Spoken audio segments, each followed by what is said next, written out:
Commander Masters may be a complete mess of a product that players feel like they've been taken advantage of. But in today's video, we're going to discuss how LGSs and players are now taking advantage of this mess and coming out ahead.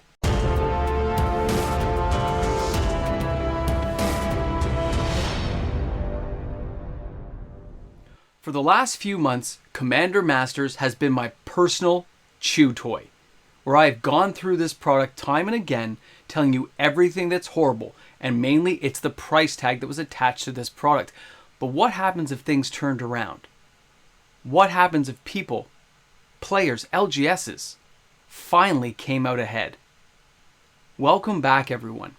MTG Moxman here. Thanks again for hanging out with me on my channel today.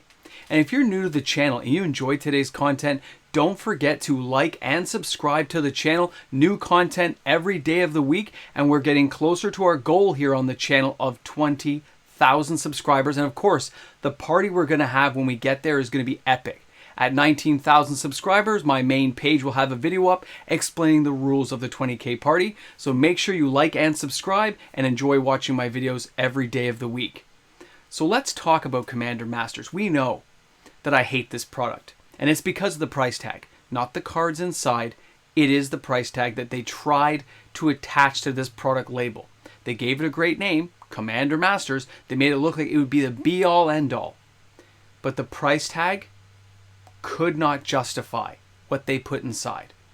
It was way too high of a price that it had to be knocked down, and they wouldn't do anything about it. But it looks like things are finally coming full circle, and that unfortunate situation of the price tag attached to a fairly decent, well-conceived product is finally coming to where it should be. And what I mean by this is, the last few weeks you may have noticed, not just on Amazon, but your local LGS stores and Amazon are getting better prices. It's almost like the prices have almost been cut in half, which is something the players, including myself, have all said this product should have been from the start, which means it is starting to sell. Now, some of the local LGSs have had sales recently. Now, I have no first-hand knowledge whatsoever.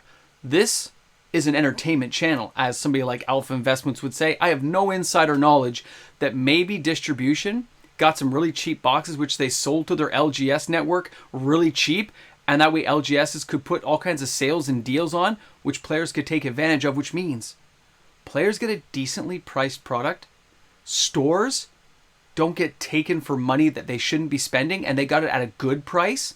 So the store's happy, the players are happy, and this is where we're at. Let's take a minute just to bathe in the glory of proper pricing on a product that, if it had come out at this price in the first place, everyone would have been happy. But Wizards just had to reach a little too high, a little too fast. They got their wings singed from going too close to the sun, the wax melted, and they fell down plummeting into the ocean. I know, Greek mythology, great, right? So let me show you some stuff here. I want to share this, guys. So here you see Card Kingdom. They had like a flash sale there. Look at the boxes. Now, this is in the US only, so this is a US pricing, but take an interest in looking at things like the Commander Masters collector box, okay? 4 packs. It's $164.99. Now keep watching these slides because it gets pretty interesting. The other box there, the set box, is $2.99. You can see all the pricing here. But what gets interesting is when I check the Canadian market locally, now Face to Face had some deals, and you can see by the time I got around to putting this stuff up, a lot of these things started to sell out. They started to disappear, and they weren't all on sale anymore. So when you look here, they had the collector boxes for $199 Canadian, which puts them at around $155 to $160 US, even cheaper than we saw in Card Kingdom. This stuff is very fascinating to me because it doesn't really line up well with what we thought things would be, but it shows you what the pricing should have been in the first place, because now the products are moving. Now the packs are selling, and that leads to more singles being available at a reasonable price. They are not overpriced. Now, cards like Jeweled Lotus still command a premium price, are about $75. They've only dropped about 25% from that high of 100 plus. But what we're noticing is so many of these cards have now dropped below the base prices that it is now more affordable And it makes more financial sense for players to maybe pick up some of the singles that are still continuing to fall. Like on a falling knife, you want to get as close to the end as you can without risking cutting off a finger, but you want to get the best deal possible. And that is even more available to players. And those people out there who want to crack packs and have a little bit of addicting fun by opening these packs are now finding more reasonable prices that make a little more sense and willing to take a little more risk. Now, the takeaway from all this is that Wizards of the Coast is going to gain a better understanding of where their pricing structure can fall. When they price this out for Commander Masters, the big mistake they made is they didn't add enough new cards, in my opinion, because by adding new cards, you attract the Commander player base. By just giving reprints, you're only attracting new players to Commander or players trying to finish off a deck, but not appealing to the mass audience that is Commander when you add in a whole bunch of new cards. And I think they'll learn from that. The pricing structure, I think, is another part, in my opinion. They are going to focus to see where the sales happened and in the greatest volume. Now, we had the whole Q&A thing where they did mention they have like an economy team that looks at the pricing of reprints and cards. I thought that was very interesting that they admitted that there was like an economy team that deals with these kind of things and letting them know what they should and shouldn't reprint. It was in that Q&A from the X Studio thing. You can watch it. I'll try to drop a link if I remember, but if not, you can look it up. It's online. But it's very interesting. And then you follow that through, not just with Commander Masters, but look at that first question that the one guy asked. He says, well, do you think there's too many reprints? Do you think you're killing everything and letting cards just go to zero?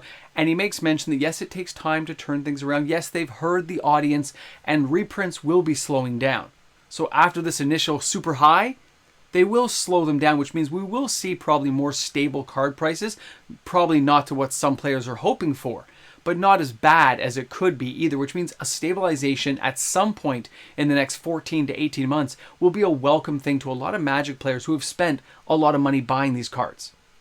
But let's just jump back here for a second to Commander Masters, because we have other products that we're going to see, and namely, I mean Modern Horizons 3. I now expect quite a few reprints to be in that product, as well as an equal amount of new cards. Based on that conversation, you can kind of look behind the curtain there and get an understanding, which means they're going to price Commander Masters next time at a more reasonable price, at least if they do another one. But Modern Horizons 3 will probably be at a higher price, like I thought they would. Just judging by the tone of that conversation, saying it takes 14 to 18 months, and we already know they've got, on the books the cards to be printed for Modern Horizons 3 means it's going to be a more expensive product. But the takeaway for the future when they look at products like Commander Masters means a more reasonable, stable financial environment for players to gauge the prices of cards. This is really good news to me in so many ways. Instead of doom and gloom and me hammering this product for its price point, I can now say players can buy it at a half decent price. And no, not every LGS had these deals. I've searched around and I have no idea what happened, and I'm not saying anything because I don't know anything. But if I did, and maybe I couldn't tell you because I was told not to say anything, that's how it goes. You've heard these conversations before. Just sometimes you can't say anything. But generally speaking, it looks like some LGSs took advantage, others did not. Other LGSs are still staying away from products like this until they see a turn in the market. Until they see things actually stabilizing, they are staying away from it. And this is something that will take time.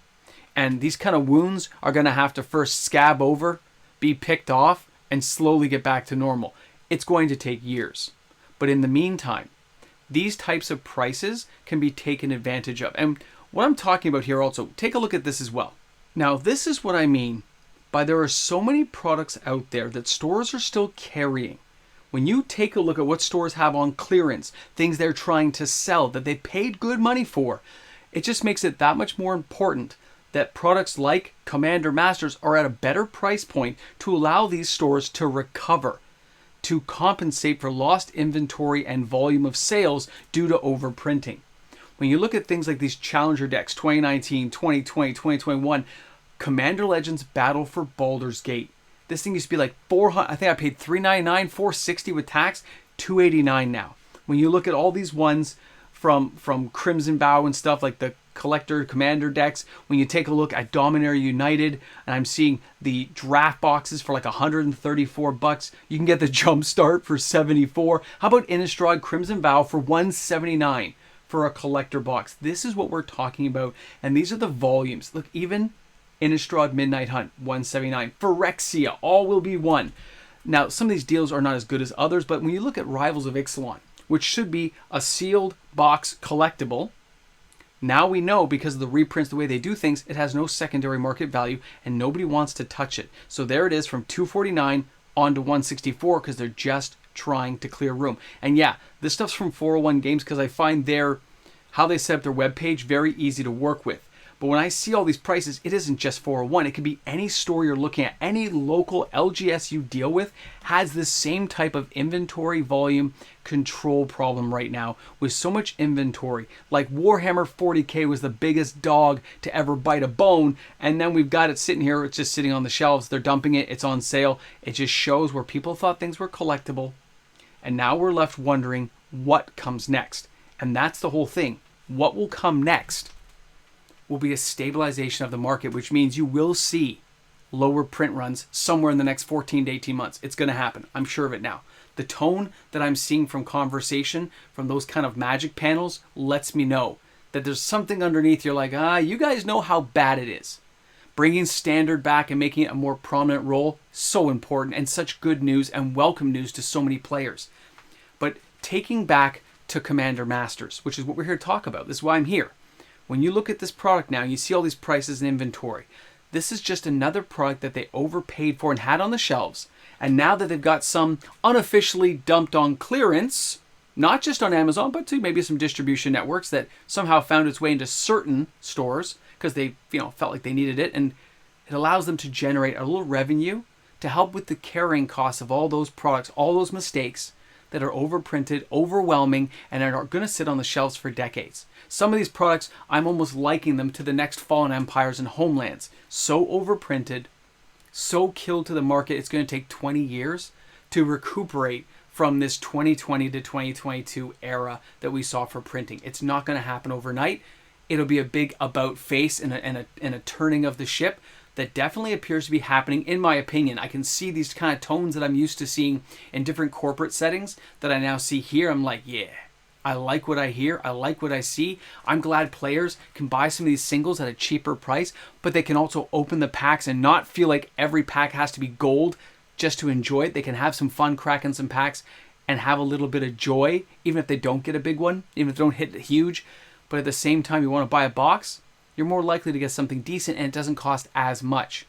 Those kind of sales are going to be so important going forward, especially from Wizards and distribution to support the LGS as they try to get these new legs under them and get ahead. I think it's a great day in the world of Magic the Gathering. I think there's so much positivity that I feel right now that I think it's great for the guys who are buying these boxes at these discounted prices. It's great for the LGSs who got hold of them, can sell them, and even if they're only generating 10 or 15 bucks a box, selling 20 or 30, it's still hundreds and hundreds of dollars, right? The trade-in value from the singles that can be generated now that the prices are dropping, they can help buy up some of that absorption in the market and get out to the players who are looking for it. So that buy, trade, and sell you're going to see adds up a lot of money as well. It just gets the economy of Magic the Gathering moving in the right direction. And that's something we haven't seen for a while, at least that I haven't seen from everyone I've been talking to. So I think it's a positive note. I'm looking forward to seeing what everyone here on the channel thinks and the conversations we're going to have after this. Are you feeling positive knowing that some of these deals are making it easier for players and stores? Or do you feel like this is all just part of the overprinting process and it doesn't deserve the attention I'm giving it? Either way, I want to know what you guys think. And always, guys, remember, bring a friend to Magic. It is a great game that we all get to enjoy. Have an awesome day. I look forward to seeing you guys tomorrow with another video. And of course, a big shout out and thank you to all the fantastic patrons I have supporting the channel each and every day. I hope everyone understands that without these patrons, we would not have the daily uploaded content we have right now. So a special thank you and shout out. Have an awesome day. Welcome back to the Ramble Jamble. You guys have made it. You're here at the end. You've gone through the trenches. You've made it through the maze of doom. And now you get to look at something that used to be 350 bucks Canadian. And now it's $199. That's what I'm talking about. That's where things should have been all along. Shop smart, shop as smart, and they will come and buy it. Overpricing something, just reaching for the stars, hoping we'll pay for it, has taught Wizards a lesson. At least I hope it taught them, because it taught most of us if we just wait around for a while, things go on sale and then we can buy it like anything else on discount and clearance. And until they fix that secondary market and tighten things up, tighten it up. I don't know what to tell you. I'm one of those days. When they tighten things up, that's when the value comes back, and that's when players will start saying, that's a pretty good deal for a box. Yeah, it's not bad. They got to cut those production runs, man. They got to cut the print run size down. They will see improvements over time, but not so much the players can't afford the cards. You got to have that middle ground. Affordable cards, players who can play with it, and they got to generate revenue going through different specialty methods. I think that's where the golden ticket will be. Thanks a lot for hanging out, guys. Thanks for being here. And yeah, one of those days, isn't it? Crazy. See you guys later.